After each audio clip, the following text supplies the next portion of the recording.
I just want to cut to the chase. What can you say to all your female fans out there that are dying to know what is going on with you right now? I don't know. Yeah, I do very little. Very, very little.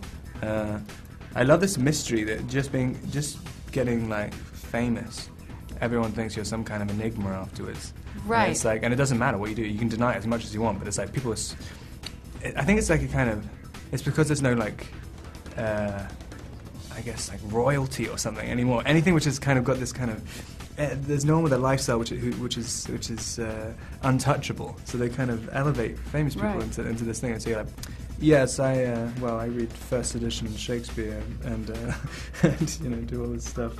I don't do anything. You don't read first edition Shakespeare? You don't quote soliloquies from I read something in some magazine the other day which said I did actually do that. Like I read soliloquies from Henry V by candlelight. Well, you're very brooding. I know, just the brooding. And also brooding as well. The more I see that, brooding is actually a negative adjective. Is it? Yeah. It's kind of like, it's just looking kind of... like it's just pouting about stuff. Right. And I'm like, oh great, why has brooding become this complimentary? Yeah. It kind of says it's like you're spiritless or something. Yeah, it just looks like you're a kind of whiny little girl. And Rob, you are clearly not a whiny little girl. I am really. That's why they say I'm brooding.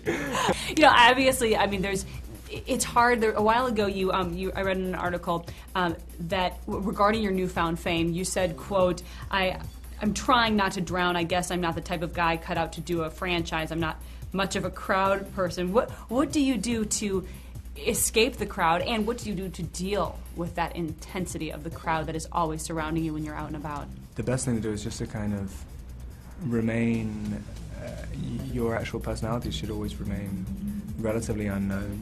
It's difficult in this because it's a very audience-friendly series. You have to, in some ways, also because there's a lot of young people who watch it. I mean, and they're always very pleasant. So you can't just be, horrible to people unless you're really obsessed with your portrayal of yourself. But I guess yes, trying to stay as blank as possible. It's hard when people know you so well from the franchise, or what they think they know of you, but then they meet you in person, or they see you in interviews, and they want to get some insight into the real Rob. But you have to feel sort of protected too, because you don't want to take away from your character. I mean, there's very little. I mean, there's really very little to the real Rob. Yeah, that's the lucky thing. It makes it a lot easier to remain an enigma when you don't even know who you are yourself. That's an interesting statement that you just said, though. Do you still feel like you're discovering who you are? Oh yeah, Jesus! If you know who you are when you're 23, you're a complete idiot. You're just a slug. I mean, you should never know who you are, and that's the good thing about doing acting as a job. That's your job to kind of, try and mine parts of your character that you don't know about and other people don't know about. I mean, people will always have the ability to surprise themselves, I think. And if you're not surprising yourself in life, then you might as well die. Go away. What do you think from your real life have you brought to the character of Edward? I guess at the beginning, like chronic fear of commitment. I mean, that's a lot of ways what I see the stories about. But the fear of commitment. I mean, it's like, I think it's a very real thing. Even if you're totally in love with someone, you're still, it's a relationship, young people relationship. It's always so. They're very sort of interesting and complex, and I think that's I've always found that interesting. Why guys are terrified of doing that. I mean, and especially in New Moon, which is the one I always connected to the most, where you've always, the more you love someone, the more you see, the more you find fear and fault within yourself, which I think is what makes it the most interesting book. It's the most interesting love story. It's a very intense love story in this film, and I think some fans are nervous because they feel like they're not going to see as much of Edward as they want to see.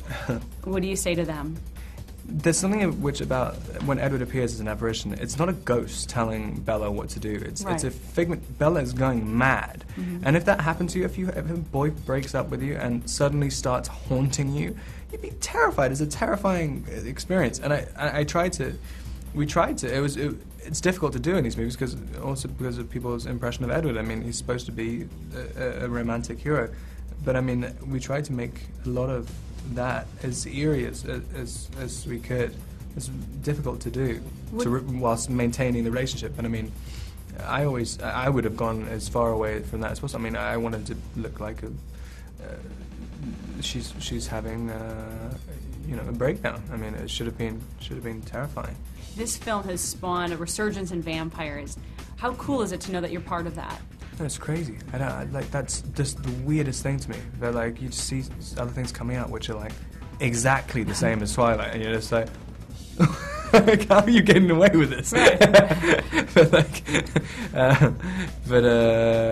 No, it's strange. Like, who knew that there was a big enough audience for like everything, and in every shape or form? That like vampires as a subject could just take such an enormous chunk out of the entertainment audience. Yeah. It's like all at the same time. The fan craziness when you just go out on your own is, aside from publicity events and things like that, but when you just want to go out and be a 23-year-old guy, it's so intense. And the paparazzi following you around is so intense. How do you deal with that? It's got to be so incredibly frustrating. Yeah, I mean, only in that I care about my career and stuff, and I care about, the future. If I just, it's very easy to say, oh, who cares, just deal with it. And like, why does it matter if you get a photo? You just live your life, and then just, that's the way your life is, just accept it. But I mean, it's living, you can't live your life with, like, there is no way to do it. You can't, if you have 50 cameras there, that's not living your life. That's posing for photographs. I mean, true. And also, I have a chronic problem with immediately pouting, like whenever a camera's there. You automatically put pout on. And it gets old pretty quick. I've been noticing it myself. I've got to invent some new facial expressions.